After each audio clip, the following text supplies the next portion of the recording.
Bon alors après, voilà, bon, c'est ridicule. Hein. Vraiment, si ça vous intéressait pas, aller un petit peu plus loin dans la vidéo. Oui, j'ai osé.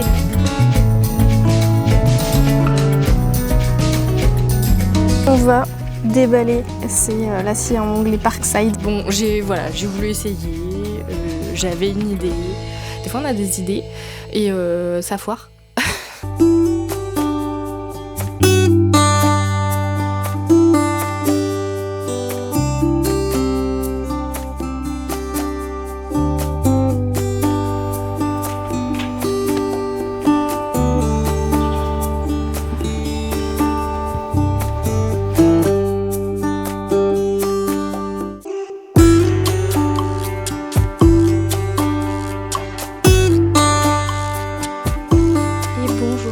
Bienvenue dans cette nouvelle vidéo. Oui, aujourd'hui on commence en voix off. Cette semaine, comme on en avait discuté, on part sur un vlog méli-mélo avec tout un tas de choses que j'aurais fait dans la maison.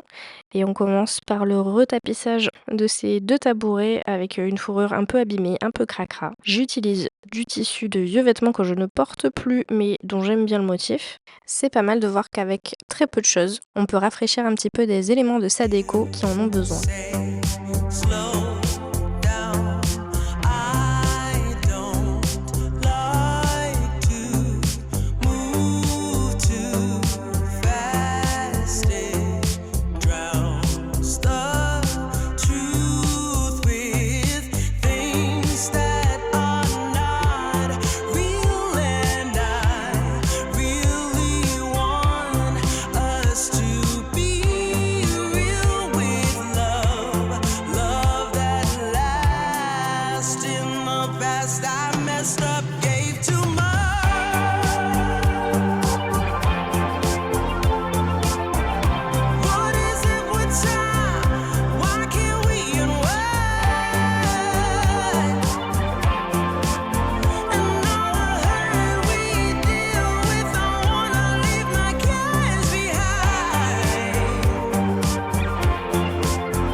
Bonjour et bienvenue dans mes toilettes. Et oui, c'est aussi ça, la vie dans une maison. Alors ne vous inquiétez pas, on va pas faire des trucs bizarres. On va faire une chose toute simple, qu'on doit tous faire assez régulièrement. Changer la lunette de toilette. Et oui, je l'ai fait pourtant il n'y a pas si longtemps que ça, quand on a pris la maison, je pense qu'au bout de quelques mois, je l'ai changé, donc là ça doit faire peut-être 2 ans. Et j'avais pris une lunette de toilette avec vraiment le sujet abordé. Écoutez, on est dans un vlog où je vous montre tous les petits trucs que je fais dans la maison hors rénovation d'une pièce, donc bah écoutez, ça fait partie du truc. Bref, je disais, j'avais pris donc une lunette de toilette avec un ralentisseur là, vous savez, quand on ferme les toilettes. Et bah, le truc ne fonctionne déjà plus. Donc bon, je le fais pas parce que ça va claquer, mais il y a plus d'amorti. Donc bah super, hein, moins de 2 ans. Et en plus, les petits patins qu'il y a en dessous, il y en a un qui est en train de se casser. Voilà, donc pareil, pas très solide tout ça. Pourtant, j'avais pas pris non plus le moins cher du marché. J'avais payé, je crois, une 50aine ou 60aine d'euros. Je crois la lunette de toilette, quand même, ça coûte cher ces merdes là. Donc écoutez, ça y est, j'ai pris, du coup, je suis allée dans un autre magasin, j'ai pris une autre marque. Enfin, vraiment, je suis arrivée, j'ai passé 25 minutes dans le rayon des lunettes de toilette parce que je ne savais pas quoi choisir. C'est un enfer ce rayon là. Et comment on fait un choix de lunettes de toilette correctement en fait? Donc bon, j'ai pris ça, je n'ai aucune idée de si c'est bien. J'ai pris aussi donc les systèmes, c'est déjà le cas sur celle-là. Click and clean où en fait vous pouvez genre, juste en un clic enlever la lunette pour vraiment nettoyer bien en dessous et bien nettoyer la lunette aussi. Du coup c'est pas hyper intéressant mais ça fait partie de la vie de la maison donc je vous montre ça, ça devrait être rapide puisque c'est des systèmes normalement justement qui sont faits pour être simples. Allez, et ben on y va. Ah oui, et du coup c'est ça que j'avais pris, donc c'est la marque, donc j'avais pris ça chez Monsieur Bricolage, celle-ci de la marque Inventive, oui j'avais gardé le carton. Et du coup j'ai vu que c'était garanti 5 ans. Je suis très mal à l'aise à l'idée de ramener une lunette de toilette dans un magasin de bricolage, donc je ne vais pas faire ça, mais si j'avais osé, peut-être que j'aurais pu avoir un remboursement, je ne sais pas, voilà. Petit update, oui, j'ai osé. J'ai fini par prendre mon courage à deux mains. J'ai appelé le magasin, plutôt que de me pointer directement avec mes lunettes de toilette usagées. J'ai appelé le magasin, j'ai expliqué mon cas, quoi. Et très vite, je suis tombée sur quelqu'un qui a à peu près tout fait pour ne pas avoir à récupérer mon produit. Déjà, pour commencer, on m'a dit on ne reprend pas les abattants de toilette qui ont été déballés. Alors, c'est-à-dire que là, c'est une question de garantie, en fait. C'est pas juste que j'ai changé d'avis. Donc, ah oui, d'accord. Et du coup, vous avez gardé le ticket? Alors non, j'ai pas gardé le ticket, mais j'avais passé la carte, donc normalement, ça suffit. Oui, d'accord. Et l'achat date de quand? Donc, je lui dis, ça doit faire 1 an, 2 ans, max. Elle me dit, ah oui, non, mais on peut pas remonter aussi loin, nous, dans les achats. Donc j'ai dit d'accord, et bah écoutez, je vous remercie, je vais contacter directement le service client de la marque du produit. Ce que j'ai fait, en fait j'ai remarqué que sur la boîte, carrément, c'est marqué service consommateur, il y a une adresse mail, etc. Donc je me suis dit bon, tentons le tout pour le tout. J'ai écrit mon petit mail, j'ai été hyper gentille, hyper cordiale, je dis voilà, mon magasin n'est pas très coopératif, j'apprécierais si vous pouviez, enfin si vous arriviez à trouver voilà, une manière quelconque de m'aider ou quoi que ce soit. Et en quelques heures, je crois qu'en 2 heures, j'avais une réponse du service client, donc directement de Inventive, qui m'a dit oui, on vous confirme que la garantie est de bien de 5 ans. J'avais pas donné mon numéro de client, rien, ils avaient mon nom et l'emplacement du magasin où j'ai acheté le produit. Elle m'a donné une pièce jointe du mail duplicata de mon ticket. Comme quoi, non, il pouvait pas remonter jusqu'à aussi loin dans mes achats. Et donc elle m'a dit, veuillez vous présenter à votre magasin avec tout ça et c'est bon quoi. Donc, le lendemain, armée de mon abattant de toilette nettoyé quand même, hein, je suis pas, voilà, et complet, dans sa petite boîte, avec mon duplicata de tickets, je suis arrivée, je suis tombée sur la nana, je l'ai reconnue avec sa voix, sur qui j'étais tombée au téléphone. Elle m'a dit, bah bougez pas, je vais chercher ma chef. Et elle est revenue 5 minutes après en me disant bon mais c'est bon, on récupère ça et on va vous faire un avoir. Voilà, donc ils m'ont fait un avoir et c'est là que j'ai vu que le montant de l'abattant c'était en fait, alors c'était 37,99 €, je crois, enfin 38 € quoi. Qui est le même prix que l'abattant, le nouvel abattant que j'ai acheté, qui était en promotion je crois à ce moment-là. Et d'ailleurs, retour d'expérience, maintenant que ça fait quelques semaines que j'ai installé le nouvel abattant, nickel, pas de problème, il fonctionne très bien, il bouge pas, le frein de chute est bon pour l'instant, donc tout va bien, on va voir combien de temps ça dure et si il est solide dans le temps. Mais pour l'instant, tout se passe bien. Voilà, donc merci, hein, je salue quand même le service client d'Inventive qui a géré. Et comme quoi, osez, si vous avez un problème similaire. Alors, je vous invite à garder le carton de vos produits de ce genre-là. J'ai flairé le truc, je sais, j'ai eu le pif. Mais ouais, osez, hein. même pour un abattant de WC. Parfois il faut aller au bout de la radinerie, hein. Moi je vais jusque là. Voilà, je vous relaisse avec la moi du passé.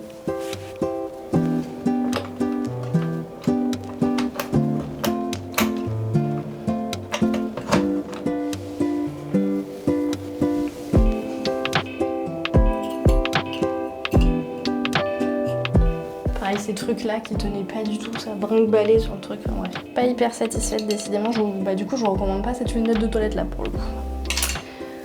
Allez, et il va me faire des outils du coup, j'avais pas anticipé.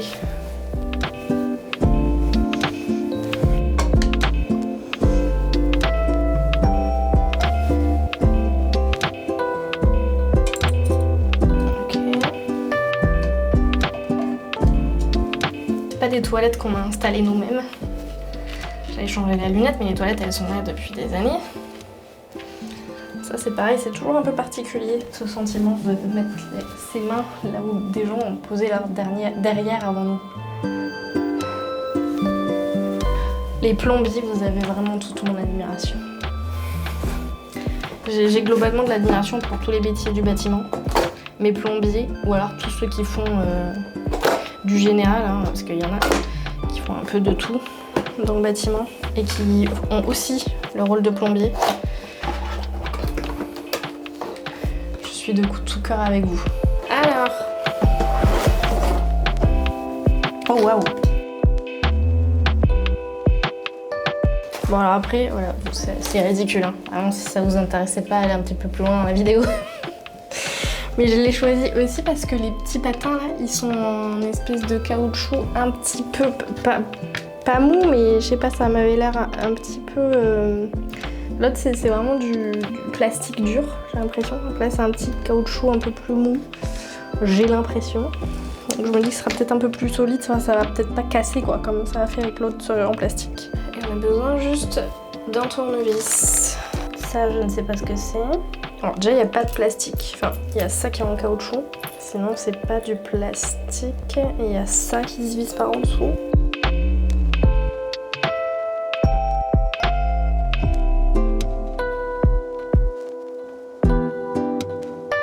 En fait si vous voulez, genre tenir ça, parce que moi il faut que je mette ça par en dessous comme ça là. Il faut que je tienne les deux pièces en même temps, c'est pas hyper pratique. Bon.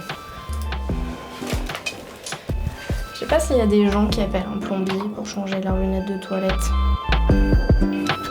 Et est-ce qu'on est bon? Clac.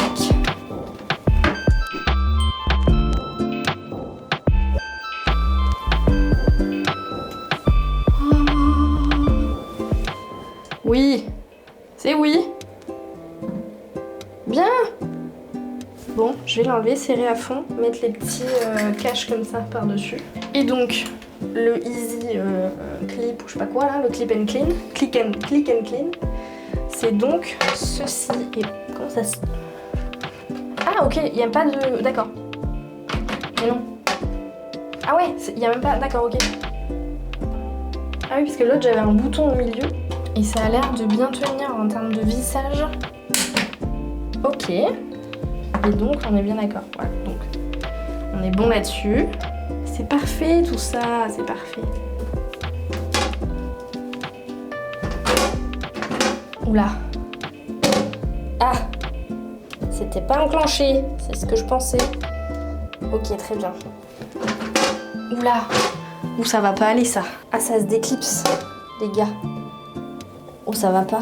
Oh non. Oh, je l'ai acheté il y a 300 millions d'années en plus, ils vont jamais me la reprendre. Pourquoi ça se clipse pas?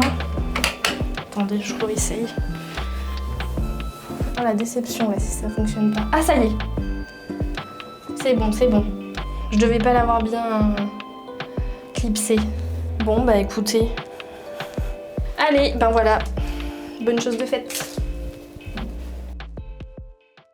Et enfin, dernier projet de cette vidéo, une petite solution de rangement pour mon tiroir de cuisine, là où je mets mes couvercles de casseroles et de poêles. C'est tout bête, c'est tout simple. C'est le genre de tiroir complètement en bazar, où il n'y a pas d'organisation, pas de rangement adapté à l'objet. J'avais envie d'optimiser tout ça.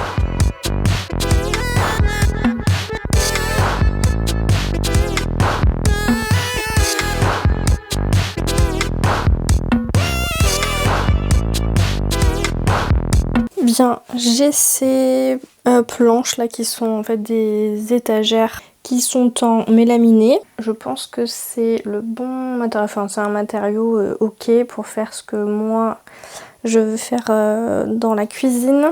C'est-à-dire un bloc pour ranger mes couvercles de casserole dans laquelle donc il faudrait que je découpe un angle pour insérer tout ça. Donc ce qui veut dire que j'ai besoin d'une certaine profondeur. Donc je me dis, pourquoi ne pas découper plusieurs morceaux, les coller entre eux pour avoir une épaisseur de bois assez importante. Mon seul souci, c'est que je sais pas trop quelle profondeur j'ai besoin. Donc ouais, on va faire ça, c'est un peu, voilà, c'est le projet, je l'ai réfléchi mais pas trop non plus. Donc je vous avoue, ça va être un petit peu aussi un test. J'espère que ce sera pas trop lourd dans le tiroir. Du coup là, ça fait à peu près presque 2 cm. Donc si je découpe ça en deux, ça me fait 4 cm. Et si je rajoute encore, je peux monter jusqu'à 8 cm avec l'autre étagère. Ce qui est probablement suffisant. Et du coup, ce sera l'occasion pour moi d'utiliser ma nouvelle scie à ongler. Donc que j'ai acheté chez Lidl cette semaine, qui était en promo à 59 € au lieu de 79. J'aurais préféré une scie à ongler radiale. Ça permet de faire plus de choses. Néanmoins, c'est déjà ça, parce que je ressens souvent le manque de ce petit outil. Et peut-être que ce sera une très mauvaise idée et que ça fonctionnera pas du tout. J'aurais essayé parce que j'ai vraiment envie d'aménager ce tiroir.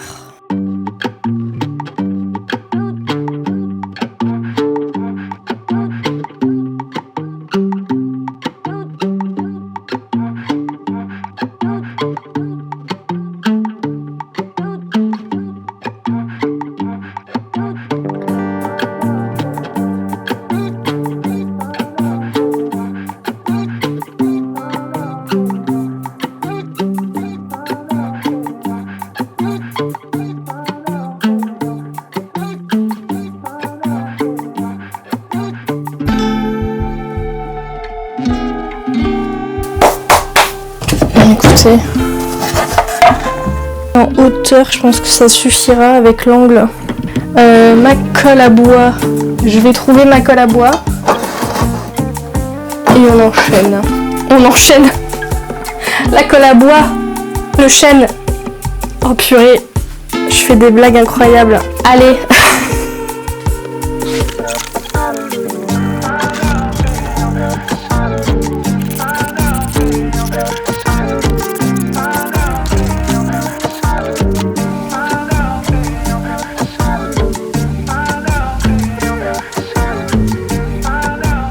Oui, moi je suis comme ça, j'étale le doigt.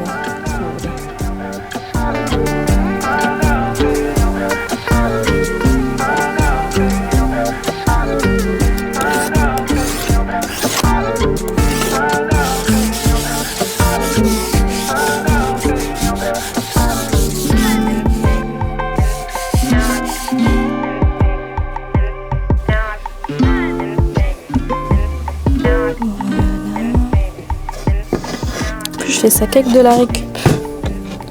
Si j'arrive à faire quelque chose de bien, et que c'est pas un total échec, ce sera vraiment pas mal. Bien, et bien écoutez, on est pas mal. On va pouvoir resserrer.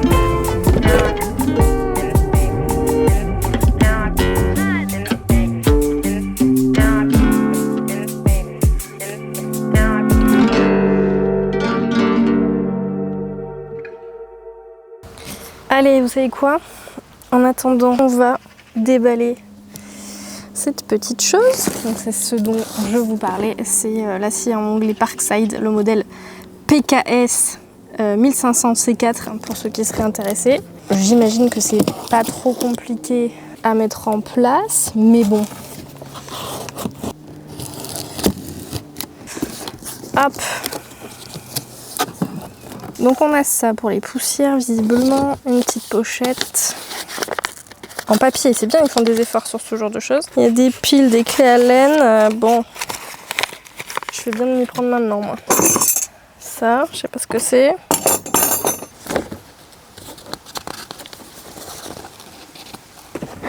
pour la belle bête. Hop. J'ai la défonceuse aussi, hein, que j'ai toujours pas... Alors j'ai déballé mais que j'ai toujours pas utilisé, qui me fait peur, je dois l'avouer. Bon, c'est une petite... Ça reste un petit format pour des outils comme ça. Bon, on va suivre la notice. Bon, j'ai presque plus de batterie. Merci aux GOAT là, de la chaîne Les Apprentis Fermiers qui m'ont aidé à comprendre un peu comment ça fonctionne. Là c'est bloqué, là c'est pas bloqué. Ok, donc là on est bon. Alors pour tourner... Ouais, c'est ça. Hop. Donc là je suis à 0, c'est ce que je veux. Et pif, le carton. J'ai des petites cales à mettre, donc il y en a 2 qui viennent sur les côtés et une à l'arrière, donc c'est pour la bascule.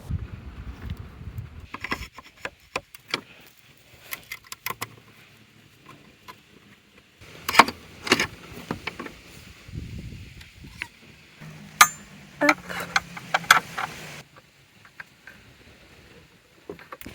Voilà, c'est vissé. Le compartiment à pile est juste ici. Ça c'est pour le laser.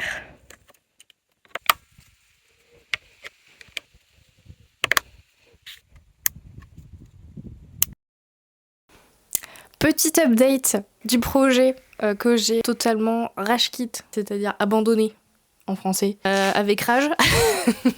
Bon, j'ai voulu essayer, j'avais une idée, cette idée était pas mauvaise, je pourrais pas dire ça, mais à la réalisation, j'y suis pas arrivée quoi. Donc ça arrive. Le problème s'est trouvé quand il a fallu que je fasse mes petites coupe à 45 degrés dans un bloc de 6 cm avec des panneaux collés entre eux. Bah, c'est circulaire, j'avais beau pousser comme ça sur la coupe à 45 degrés, c'était un enfer. Ma scie à onglet n'a été évidemment d'aucune utilité vu la taille du truc, je m'en suis rendu compte assez rapidement. En fait, il me fallait une scie à onglet radiale, quoi. Mais je n'en ai pas. Donc, je vous avoue que ça m'a fait, sur le moment, légèrement regretter l'achat de cette scie à onglet. Ça me sera utile, mais c'est vrai qu'une scie à onglet radiale, c'est quand même masterclass à côté. Donc, écoutez, ouais, j'ai commencé à faire des découpes, j'ai vu que je galérais et que la scie circulaire, à des moments, ne voulait plus avancer, sachant qu'il fallait que je fasse 2 passages par entaille, on va appeler ça comme ça. Puisque sinon un passage était trop étroit pour faire rentrer mes couvercles de poêle et casseroles. Et je me suis dit, bon, en fait, je vais me faire mal, je vais me blesser à un moment donné. Donc j'ai laissé tomber. Je me suis dit, laisse passer la nuit, vois une autre solution que tu peux avoir. J'ai songé à plein de choses, mettre des cales. J'avais plusieurs solutions qui se sont dessinées dans ma tête. Et puis je me suis dit, est-ce que j'irais pas faire un tour dans les Jiffy Action et compagnie pour voir s'il n'y a pas un truc dont j'aurais pu détourner l'utilisation pour intégrer dans mon tiroir, etc. Et puis après quelques tests en magasin, j'ai trouvé quelque chose qui pouvait éventuellement faire le job. Donc écoutez, je vous laisse avec la mise en place de cette chose-là. Ça m'aura coûté un petit peu plus cher, mais je me suis pas ruinée et ça fera tout à fait le job. Donc voilà, je vous laisse avec ça et on trouvera une utilisation à cette scie à onglet prochainement, normalement.